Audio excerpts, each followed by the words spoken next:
Hello, it's Joseph, and welcome to episode 14 of my Colonizing Kerbin series. And we're starting this episode in the VAB, building a new space station. And we're going to have it as a ring station. So here's the process. We're going to start with a cubic strut and use four-way symmetry to add more cubic struts around that centerpiece. Then we copy that to another part somewhere on the station. And then I grab onto one of the surrounding parts of the strut that I copied to make my final set of ring struts that you see around the rotor tool. And then add these crew cabins to those parts. And then once I've stretched them out and put them in place, then I add these 4 additional crew cabins that basically look like arms.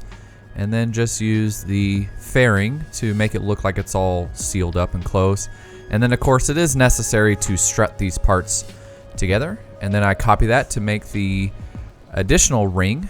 It's usually a good idea to have 2 rings, and one of them will spin clockwise while the other one spins counterclockwise to ensure that the space station doesn't start rotating out of control. Typically, that is also a good way to avoid problems with the Kraken, as we call it in Kerbal Space Program, when space stations like to randomly start shaking themselves apart. Now, as you can see, I am using these support beams and using a lot of struts to hold this part together. And it may seem like this is a bit of overkill, but it is pretty necessary. As you'll see later on in the launch, there's a little bit of oscillation in the upper stage part as we get higher into the atmosphere and circularize our orbit. So now we're taking off with this space station, and if you're wondering where our destination is with this space station, why, we are heading to the Mun. So last episode we established a ring habitat station in orbit around Kerbin to function as a gateway station for Kerbins going from Kerbin to the Mun. So now we are establishing basically another gateway station, but this one will be around the Mun. And in a second, you're going to see that oscillation I was talking about a little bit. So the engines are going to fire up for the circularization burn. And there it is. You can see the ring station is moving around a little bit. And this would be probably really a lot worse if I didn't have those beams and those struts to make sure it wasn't shaking itself apart. Now, I was originally planning to basically take the ring station that is in orbit, in low Kerbin orbit, and basically take a carbon copy of that space station and plant it around the Mun.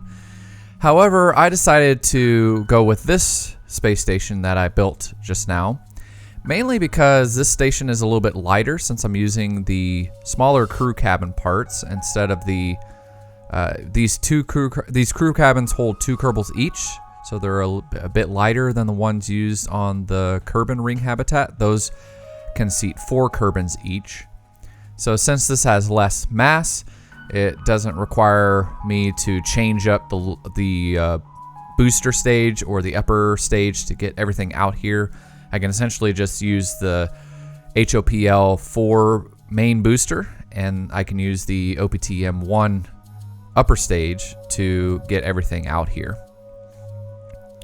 So now that I have the station in the orbit that I'm looking for, I'm going to detach this upper stage very carefully, make sure those beams don't collide with the rings. And once I've done that, I'm going to do a little test of the station to make sure that the solar arms are deploying. The robotic arm with the communication dish is good to go. That's a relay dish.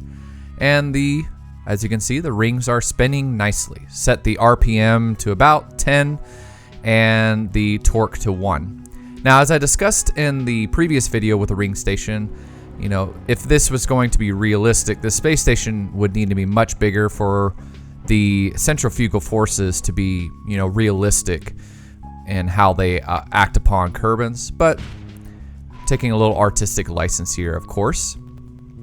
Now, I crashed that upper stage because it was going to take a lot of fuel to get it back to Kerbin and slow it down enough that it wouldn't burn up in the atmosphere. So I decided just to get rid of it so that there wasn't any junk in orbit. Now here's the second part to the space station that we're going to be launching. And basically it's two parts, technically.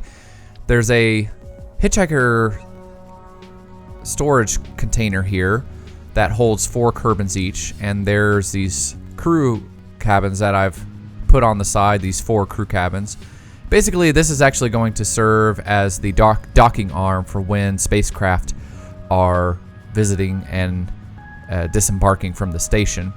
But then in addition to that, I added a large fuel tank, and that fuel tank is going to serve to refuel the landers whenever the landing craft come back up to the space station. They can get refueled. Now eventually the fuel tank's going to run out, so either we're going to need to replace that fuel tank, which is why I have it attached to a docking port so it can separate. It also has its own set of engines so that I can deorbit it and have it crash on the Mun. And then so I could replace this fuel tank if it runs out later on, or I could maybe come up with another solution to address that. So for now, we are going to press on with the mission, and this additional part to the Mun space station is set to do its rendezvous burn. And to do a rendezvous burn, excuse me, I set a maneuver node, and I basically pull the retrograde marker until the periapsis is roughly around the same orbital height as whatever my target is. And then I right click on it, and it gives me the option to fast forward the maneuver node to a later orbit. And I just do that until the indicators that tell me how close I am to the target get really close, and then I just kind of move it around until I get a really close encounter. And then of course, go and run that maneuver node, and then time warp until this part has nearly rendezvoused with the station. Do a retrograde burn relative to the target, so that way the relative speed of the two craft are close enough that we can move to the RCS thrusters to connect. And we have done so now. So I'm going to separate the upper stage. And as you can see, the space station has slightly angled itself, and I'm trying to move it and having a little difficulty. Looks like I forgot to put some reaction wheels onto the station, but we can fix this later. Here's just another test of the rings to make sure that the additional mass of the station is not going to interrupt everything. And I didn't think it would, but because everything's lined up where it needs to be, but it's also an opportunity to kind of stare at it and just kind of enjoy the view. And of course we have another nice, beautiful explosion. So I left both the H.O.P.L 4s in orbit, which is a rare opportunity for me to show you one way to properly land this booster and one way to not properly land this booster. So the one on the left will land safely, and I landed relatively close to the Kerbal Space Program. The Kerbal Space Center. The other booster I overshoot. Now that isn't the reason why it ends up crashing. The reason it ends up crashing is because I foolishly was not paying attention once again to the fuel indicators. So I burned off too much fuel, so that way it means that at the appropriate time I need to slow down this booster so that the parachutes can deploy. I didn't do that at the proper time, and I ran out of fuel. So if the craft is going too fast and the parachutes are deployed, they will destroy themselves. Basically, they'll shred apart. And that's basically what happens. So we're about to see the booster on the right make a crash into the water, but the booster on the left is going to touch down nice and safely just a kilometer or two away from the Kerbal Space Center. So there you have it. How to land this large booster and how not to land this large booster. Alrighty, so now we're moving on to the next part of the mission. As you can probably tell by the time codes, this is probably one of my longer videos. That's because there's a lot going on here, and now that the fairings have separated, you can see that the next part of this mission, we are taking a lander to the Mun Station. There is no Kerbal is on this lander. It's all remotely controlled. And this is kind of inspired by the Artemis program that NASA is currently working on. We'll see if that program comes to fruition. And while that lander is in orbit, we're going to deorbit the H.O.P.L 3. So we haven't seen this booster too often yet in the series. And with some very good planning on my part, actually no planning on my part, this is all luck, I land this booster nice and safely on the beach. So if a Kerbin was hanging out here, or this booster wasn't an inanimate object, it could just, sunbathe on the beach until it's picked up. Alright, so now our lander is on its way to the Mun. It's performed its exit burn. And the upper stage used up all of its fuel, so I have it on a collision course now to the Mun to make sure that it does not become debris. And once I do that, I just fire the lander retrograde so that it will complete its orbit around the Mun. And then it'll do a retrograde burn to circularize that orbit. And then the next part is pretty much just rinse and repeat what I did earlier with the second module to the space station. Just work on maneuvering at the space station till it has an encounter. Or excuse me, the lander until it has an encounter. And then we can safely dock to one of the 4 arms of the station. Alright, and now we're off to yet another launch, and this will be the final launch of this episode. And as you can see, there are 3 Kerbins in this craft. And this craft is going to be our lunar transport, or more accurately, our lunar transfer spacecraft. It's going to transfer Kerbins to and from the low Kerbin orbit station to the Mun Station. And because of where its booster was headed, I had plenty of fuel to correct its course, and it's heading towards one of the peninsulas, and it too will make a safe landing. Though somehow I nearly didn't have a safe landing. It was on a little bit of a hill, and it started to tilt over, but somehow it did not explode when it fell over. And my assumption is that those air brakes somehow cushioned its fall enough, and it was able to be safely recovered. So here is the lunar transport. Got to work on the name probably. I'm a little too literal or analytical, I guess you can say, with my names. But anyway, it is now docking with the ring station that we established in a previous episode. Excuse me. And now we can transfer the Kerbins, the first set of Kerbins that are going to colonize the Mun.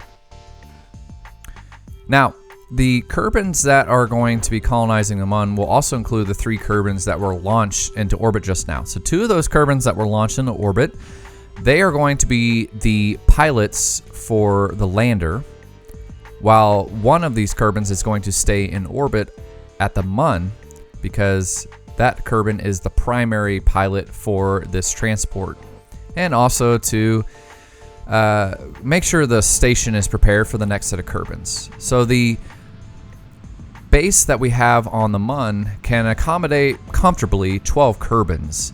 So these first 4 Kerbins, excuse me, my math's wrong. These first 6 Kerbins that are going to the Mun are just the first set of crew that are going to colonize that location. And here is our transfer craft making its arrival to the Mun space station. And I decided to have it dock on the opposite side of the Mun Lander, just so that the center of mass stays roughly consistent. It's not a big deal because we're not going to be doing any burns while the craft are docked to the station. So now one of our newest scientists, I believe it's Lucas Kerman, is going to go out and do some updates to the space station, because there were a couple things I forgot to do as I built this station. First off, what he's going to do is he's going to add some RCS thrusters to the upper module of the station. So the fuel tank and the fuel tank section has RCS thrusters, but the upper section does not. So I'm going to do that. Plus, I'm going to add some monopropellant tanks just so it has fuel to do it. Now, of course, this is all overkill. This is probably not necessary because what I'm adding here are 4 reaction wheels, and really those 4 reaction wheels are probably going to give me all the maneuverability that I need for this station. But I do like having the station have RCS thrusters, mainly because I'm just kind of trying to plan ahead for, you know, whatever I might do later on. And also, really, space stations are not really necessary in this game. This is all about appearances and aesthetics. And also, this was a good excuse to try out the new Kerbal Engineer thing that was made available in one of the latest updates of the game. Alright, so now we're finally going to be getting our first set of colonists onto the Mun. So the lander has detached from the station, and the base itself is not perfectly in line. It is not perfectly equatorial, and the Mun station is pretty much perfectly equatorial. I had it lined up with the relay satellites, which are equatorial, but the base is not. So we just have to do just a slight alignment burn before we do the deceleration burn. Now this was probably my 3rd or 4th attempt landing, not necessarily because I was crashing, but because whenever you're trying to land close to a target on the ground, that's probably a lot more difficult to be precise. And as you can see here, I'm doing just a few hops. I did like 8 or so hops just to get the lander a little bit closer to the station, so that way when I'm moving Kerbals from the lander to the base, it's not taking me hours to get there. So our first Kerbin to colonize this base, which we are going to christen Normandy Base, which is the name of the Normandy SR1 and the Normandy SR2 from the Mass Effect games, which just recently had a new version, the Legendary Edition, come out, my favorite video game. And this base is named for the Normandy in recognition of that game. In fact, I believe I named the lander the Liara Tassoni, and I also named the rover the Garrus Vicarian in honor of 2 of my favorite characters from the game. Shepard's not my favorite character because Shepard is supposed to be an analog of you in the game, but Fem Shep all the way. Anyway, so our Kerbins are now in the base inspecting it. It looks like a couple of our Kerbins were having a nice little lunch while enjoying the view. But our founder of our colony and lead scientific commander, Asgard Kerbin, is going to take Lucas out with her. And these 2 are going to go explore the Arch to wrap up our episode, because we landed near the Arch, so we might as well do some scientific experiments near the Arch to try and figure out how this geological oddity came to be on the Mun. I mean, after all, there is no wind on the Mun, so how did this Arch come to be? And we're going to use our robot arm to take some samples from this rock, and eventually these samples will be taken back to Kerbin. However, before we can do that, we are going to use Asgard's jetpack to get up to the very top of the Arch and plant a flag. Because why not? So, now that we've planted our flag upon the Arch, Asgard and Lucas are going to head back to the base and wrap up this episode with, maybe a meal, maybe a little sleep, who knows? This is, after all, a science base. This colony's primary purpose is scientific study of the Mun. So who knows what Asgard and the rest of the Kerbins have in store for their mission here on the base, but they have a fantastic little rover here to get them around. It moves pretty well. As long as I don't move too fast over this hill, it shouldn't crash. But anyway, everyone, thank you so much for watching this series. I hope you've been enjoying it so far. We still have more episodes to come because we still need to colonize Minmus, Duna, and eventually Laythe clear out in the Jewel system. Have a wonderful day, and thank you so much for watching my series.